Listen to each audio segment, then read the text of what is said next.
સાબરમતી નદી ગાંડીતુર બનતા ગામડાઓમાં જળ પ્રલય જેવી સ્થિતિનું નિર્માણ થયું ત્યારે આણંદ જિલ્લાના તારાપુર પાસે સાબરમતી નદીમાં એક મજૂર ફસાયો. બગોદરા હાઈવે નીચે વહેતી સાબરમતી નદીમાં એક મજૂર યુવક પાણીના પ્રવાહમાં ફસાયો. ધરોઈ ડેમ અને વાસણા બેરેજમાંથી છોડાયેલા ભારે પાણીના કારણે નદીમાં પાણીનો પ્રવાહ તેજ બન્યો.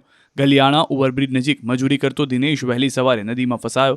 સ્થાનિક તંત્ર અને લોકોની મદદથી યુવાનને બચાવી સુરક્ષિત બહાર લાવવામાં આવ્યો. બીજી તરફ રાહતની વાત એ રહી કે ધરોઈ ડેમમાં પાણીની આવકમાં ઘટાડો નોંધાયો. ધરોઈ ડેમના 2 દરવાજા 2 ફૂટ ખોલાયા. ધરોઈ ડેમમાં 5295 ક્યુસેક પાણીની આવક છે. ધરોઈ ડેમમાં 14461 ક્યુસેક પાણીની આવક છે. ધરોઈ ડેમમાં જળ સ્ટોક 84.24% થયો. ધરોઈ ડેમની જળ સપાટી 617.84 ફૂટ પહોંચી. આ તરફ અમદાવાદવાસીઓ માટે રાહતના સમાચાર આવ્યા. ઉપરવાસમાંથી પાણીની આવક ઘટતા હાલ વાસણા બેરેજના 4 દરવાજા ખુલ્લા રખાયા. ફતેવાડી કેનાલમાં પાણી છોડાયું. ધરોઈ ડેમમાંથી 5000 ક્યુસેક અને સંત સરોવરમાંથી 20000 ક્યુસેક પાણીની આવક હોવાથી નદીમાં હાલ વાસણા બેરેજ માત્રથી 20000 ક્યુસેક પાણી છોડાયું.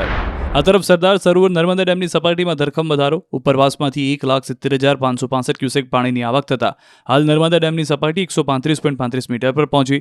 સિઝનમાં પ્રથમવાર નર્મદા ડેમ 135 મીટર પાર પહોંચ્યો. 24 કલાકમાં 1 મીટરનો વધારો થઈ રહ્યો છે, જેથી નર્મદા ડેમ 89% ભરાયો. આ તરફ અરવલ્લીના મેશો ડેમમાં ઓવરફ્લોની સ્થિતિ છે. મેશો નદીમાં ઘોડાપુર આવતા 15 ઘરના લોકોને મુશ્કેલી સર્જાય. શામળાજી પાસે વણઝરી વિસ્તારમાં પાણી ફરી વળતા લોકો મુશ્કેલીમાં મુકાયા. બાળકો છેલ્લા 3 દિવસથી શાળામાં નથી જઈ શકતા. QR કોડ સ્કેન કરો અને ડાઉનલોડ કરો ન્યૂઝ 18 એપ. મેળવો ગુજરાત અને દેશ દુનિયાની પળે પળની અપડેટ્સ.